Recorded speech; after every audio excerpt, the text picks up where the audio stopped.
That's a pretty green.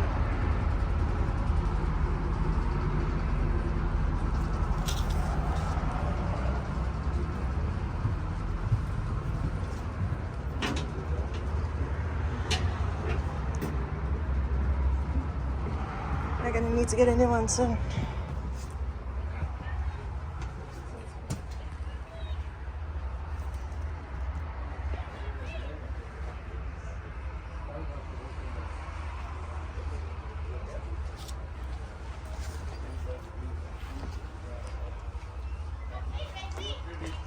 It's really thin.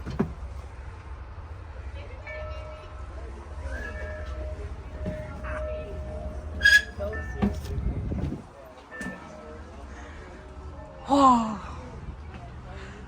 that's cool.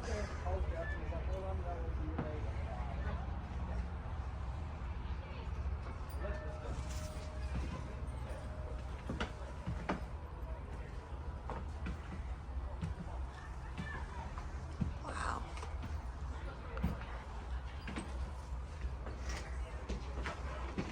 Yeah, this is the one I wanted to show you guys the most.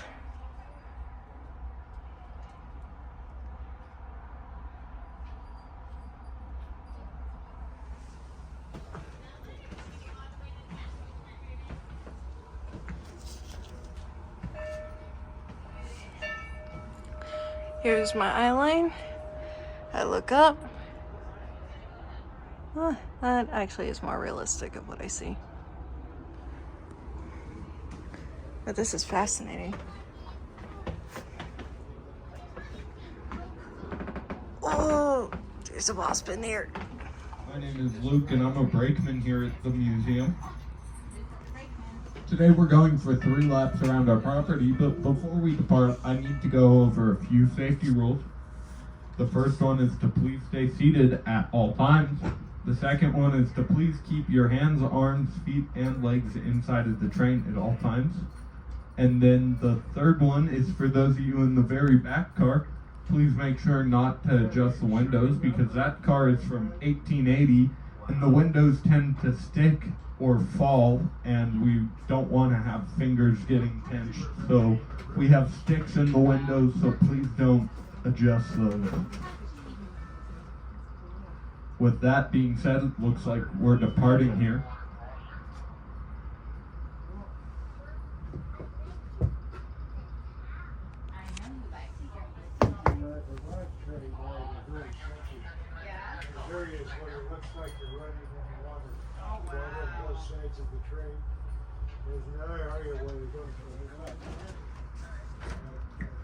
With that being said, I think we're about to depart here. Today we're riding on a narrow gauge railroad which has 3 feet in between the rails. Narrow gauge was extremely popular in Colorado because of all of the mining establishments in the mountains. So these establishments were hard to access because you had to go up really steep grades and around tighter corners, so narrow gauge was invented. Today the common size of rail is standard gauge. Standard gauge has 4 feet 8.5 inches in between the rails. Oh, this Standard feels gauge weird. is really good for hauling large amounts of tonnage and also for going a lot faster than narrow gauge can.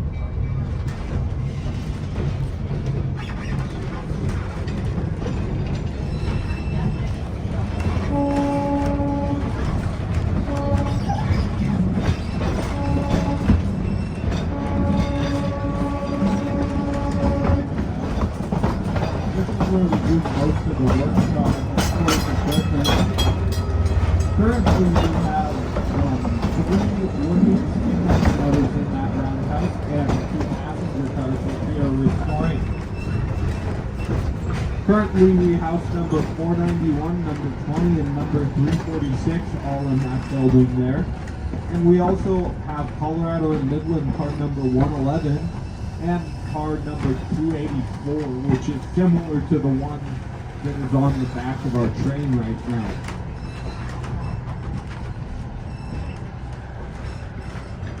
I always recommend that guests walk down to this part of the museum because you can look in the back door. There's a viewing gallery in the back of the roundhouse. If you look here, you'll see there's a door that's open, and that is our viewing gallery. I also recommend walking around to the front of the roundhouse because you can look a lot of the locomotives and hello. pieces of rolling stock head on through the stalls of the roundhouse. So I really recommend that. Coming up, you'll also see some of our recently restored cars. The first one's Uinta 50. If you look inside, you'll see the interior is restored to its original appearance. You can also see some of our freight cars, which we have restored here. 2 tank cars and a caboose. All of these cars are in operable shape. We believe that the best way to preserve our equipment here at the museum is to keep it as close to operational status as we can. Oh, You'll also see locomotives number 12 and 14. 12 and 14 are what are known as Shea locomotives. These ran for the West Side Lumber Company in California. If you look, as opposed to the regular horizontal drive rods, you'll see they actually have vertical pistons on one side. On the other side, that turns the drive shaft, and this drive shaft then turns all of the wheels individually, making these locomotives all-wheel drive. I recommend that you go up there and take a look at the other side because you can really see the mechanics of it a lot better from that side than you can this side. You'll also see on the inside of the loop the Denver Garden Railway Society, which runs G-scale trains. Currently they are running trains, so I recommend you go down there and take a look at that. They've been running trains for a really long time. They've been there since the 90s, and the trains stay out all year round.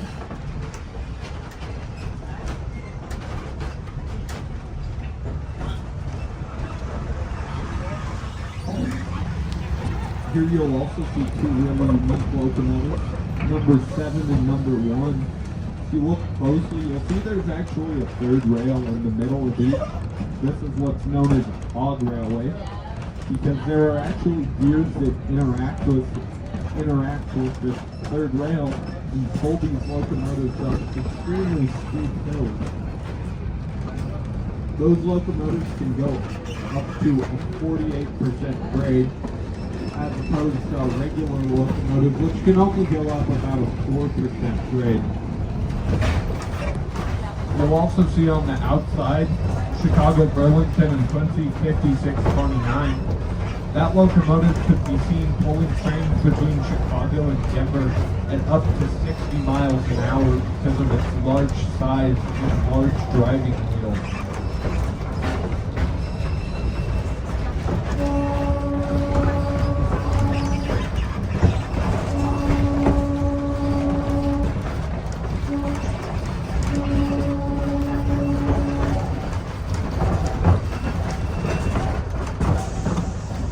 In front of the roundhouse, you'll see this big round pit with a bridge across it. This is what's known as a turntable. It's used for turning around equipment or accessing different areas of a servicing bay. That turntable weighs 55 tons, and we can actually push it by hand because of the leverage that those pulls on the ends give us and the balance that this turntable has.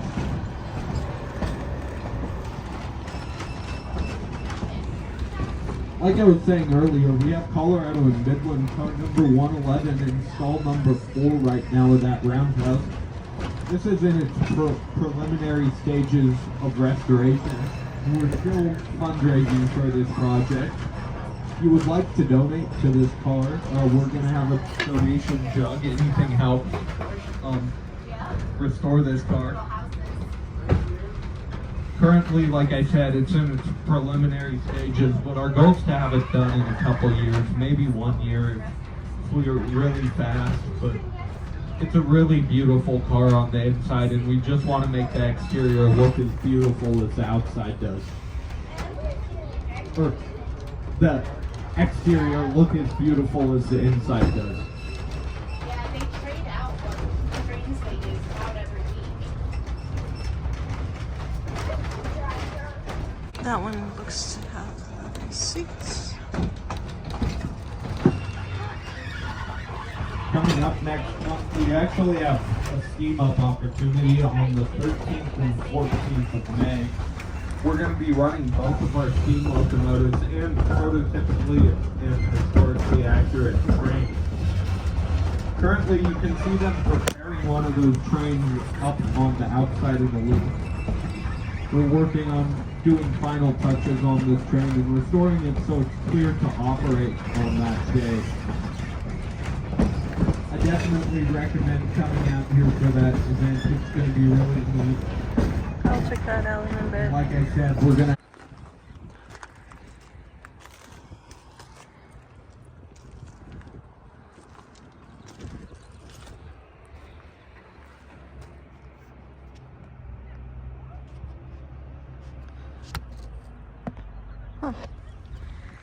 You could definitely get splinters quite easily from this.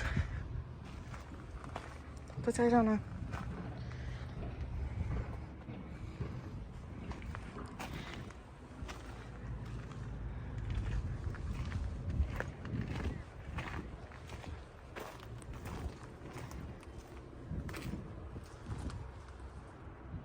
have our steam locomotives up and running at that event.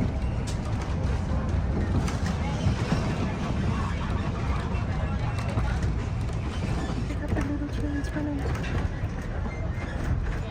On the inside of the loop, you'll see two big yellow Union Pacific passenger cars. These cars are restored to their original condition as well. You can actually walk into them and see the interiors of these cars. They're really beautiful, and I highly recommend walking into those and taking a look at them. Okay.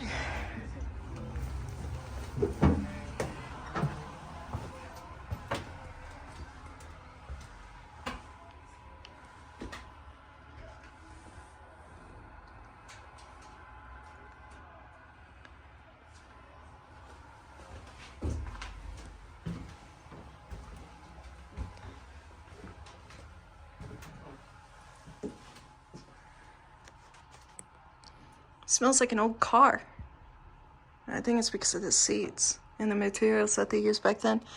When I'm saying old car, I mean like the ones from the 50s to the 70s.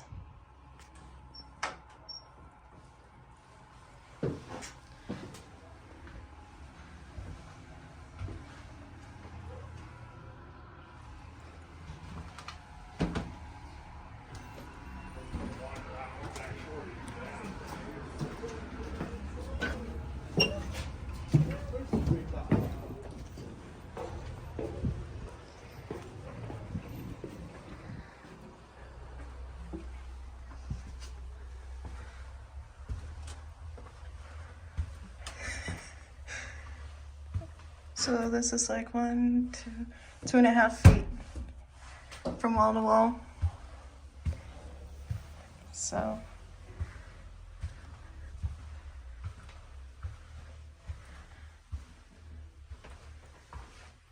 this one doesn't have the old car smell.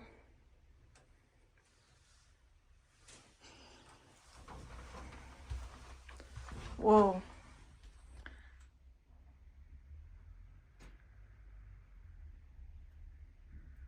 That is really cool.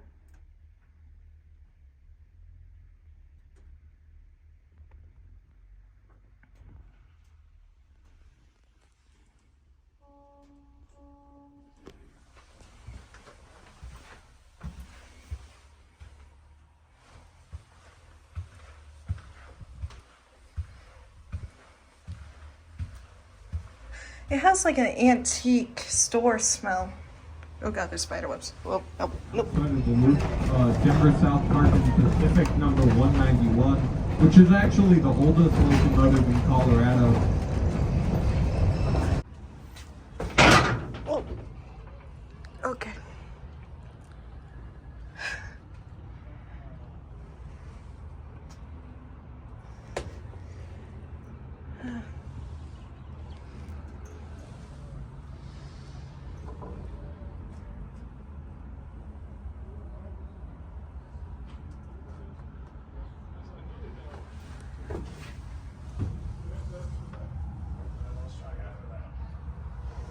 looks like. Could have been a door.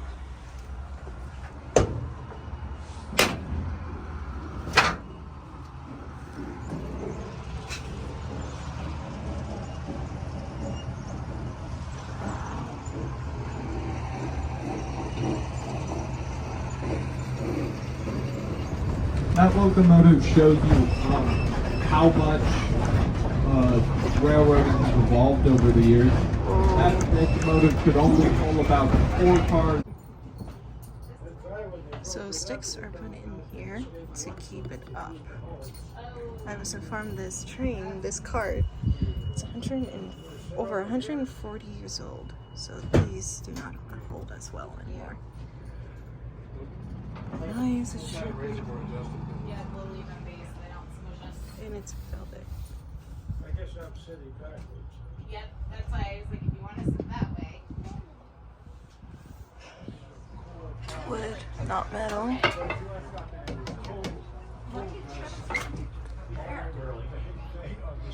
Wow. Everything blue in.